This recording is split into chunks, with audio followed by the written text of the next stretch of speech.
What's good? It's your boy CJ Goodfellow. We back with the Boxing Clinic and more.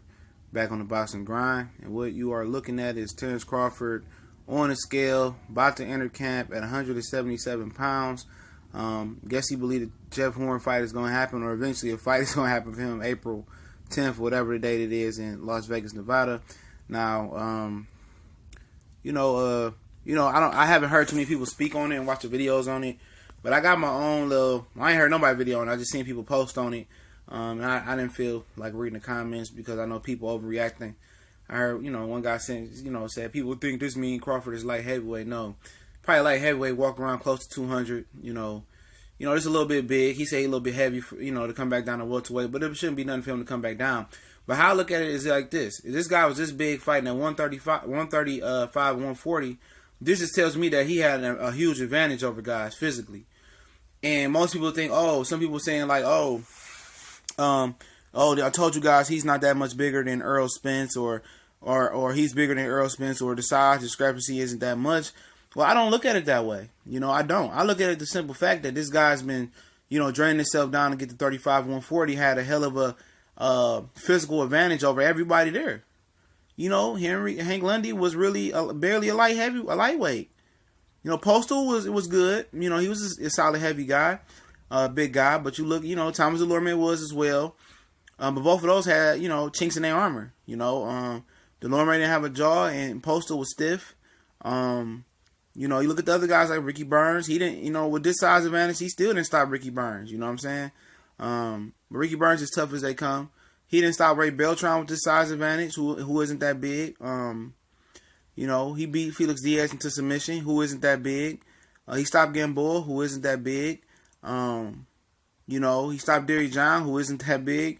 So I'm saying he hasn't fought anybody, comparable to his size. And my whole theory on it was with him, to just play the devil's advocate on this one, is once he started fighting guys his own size, the competitive advantage, the physical advantage is over with.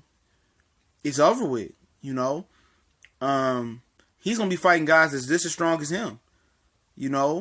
Guys who was just as fast as him, just as long as him, just as tall as him, not taller, just as fast as him, can box just as good as him. It's so many different properties and different scenarios or just different variables that you can throw into him moving to 147. And this is just me talking from the other side. A lot of people gonna get mad and upset. This and that, start crying, but it's factual.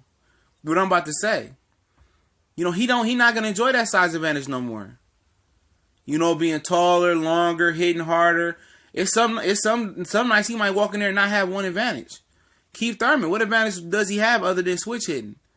Physically. Keith is bigger, stronger than him. Keith is faster than him, I think. Keith is more explosive. Keith hits harder than him. Keith got probably just as good as feet as he is. That's debatable right there.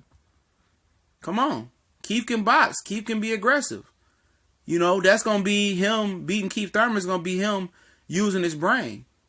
And out thinking and out smarting and out boxing Keith Thurman and finessing him. It won't be him overpowering Keith Thurman and muscling forward. It'll be the Terence Crawford you seen versus Victor Postal that a lot of you guys said that was running.